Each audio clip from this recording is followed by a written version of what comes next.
Hello guys, અમારા mini વ્લોગમાં સ્વાગત છે તમારું. ને આજે સવારમાં ઉઠી ગયા વહેલા ને જા લાગે આપણે દૂધ ભરવા માટે, કારણ કે આજે તો જવાનું હતું વહેલું દુકાને.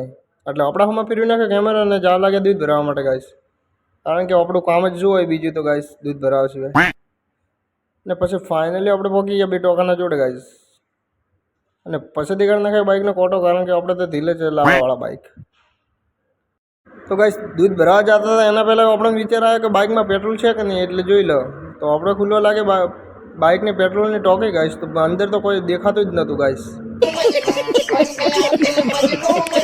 તો ફાઇનલી આપણે પહોંચી ગયા પેટ્રોલ પંપે ગાઈસ દેખો. અને પેટ્રોલ પંપે ગયા તો એ લાઇનમાં તો ઊભું રહેવું પડ્યું ગાઈસ, ને આપણે ફેરવી નાખે કેમેરો ગાઈસ. અને પછી બાઇકનો સેલ મારીને જવા લાગે આપણે ડેરીમાં, કારણ કે આપણે ડેરીએ દૂધ ભરવાનું મોડું થતું હતું એટલે. તો ફાઇનલી પછી આપણે પહોંચી ગયા આશાપુરા માવા ભંડારમાં ગાઈસ, કારણ કે પછી મેં વિચાર્યું કે ડેરીમાં લાઇનમાં ના ઊભું રહેવું પડે તો સારું હોય. તો ફાઇનલી પછી આપણે દૂધ ભરાઈને જવા લાગે ઘર બાજુ ગાઈસ.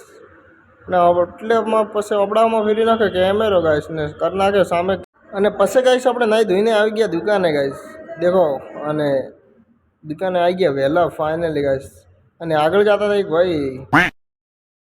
તો ગાઈસ ફાઇનલી સવારના ઉઠતા હતા એટલે ફાઇનલી આપણે પહોંચી ગયા દુકાનમાં. હવે શાંતિ થઈ, અને શાંતિ તો ક્યાંથી થાય, પછી મેં જ જોયું કે બેટરી ચાર્જિંગમાં મૂકી હતી થઈ કે નહીં. એટલે આપણે જોવા ગયા બેટરી દેખો ગાઈસ, અને બેટરીની વોલ્ટેજ બીજા ચેક કર્યા તો હજુ તો નોર્મલ જ હતા ગાઈસ. હવે શું કરવાનું, નોર્મલ હજુ ચાર્જિંગ તો નહીં થઈ ગાઈસ. અને પછી આપણને લાગી હતી ભૂખ, એટલે આપણે જવા લાગ્યા ચોકડીએ નાસ્તો કરવા માટે ગાઈસ. અને તમારે કરવો તો આવી જાજો ગાઈસ.